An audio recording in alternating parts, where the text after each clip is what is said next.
O que é blasfêmia contra o Espírito Santo? Isso já pode ter vindo na sua cabeça com uma pergunta muito comum. Será que já é blasfêmia contra o Espírito Santo? Mas no início de tudo, antes de eu te explicar o que é blasfêmia contra o Espírito Santo, a gente precisa analisar o texto de Marcos 3, do 20 ao 29, que vai dizer assim: Os parentes de Jesus souberam disso e foram buscá-lo, porque algumas pessoas estavam dizendo que ele estava louco. Alguns mestres da lei, que tinham vindo de Jerusalém, diziam: ele está dominado por Beelzebu, o chefe dos demônios. É Beelzebu que dá poder a esse homem para expulsar demônios. Então Jesus chamou todos e começou a ensiná-los por meio de parábolas. Ele dizia: como é que Satanás pode expulsar a si mesmo? O país que se divide em grupos, que lutam entre si, certamente será destruído. Se uma família se divide e as pessoas que fazem parte dela começam a lutar entre si, ela será destruída. Se o reino de Satanás se dividir em grupos e esses grupos lutarem entre si, o reino não continuará a existir, mas será destruído.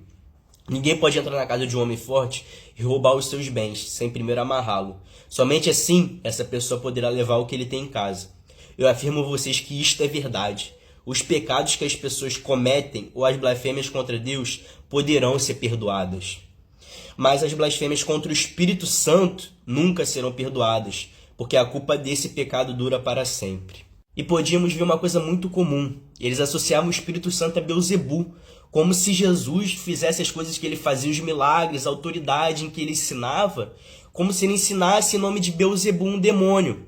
Eles faziam isso porque eles não queriam de forma alguma mudar de vida.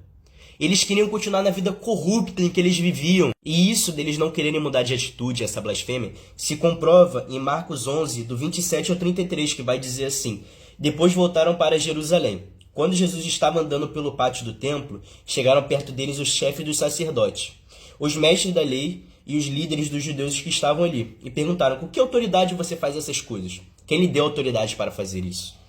Jesus respondeu: eu também vou fazer uma pergunta a vocês. Se me derem a resposta certa, eu direi com que autoridade faço essas coisas. Respondam: quem deu autoridade a João para batizar? Foi Deus ou foram as pessoas?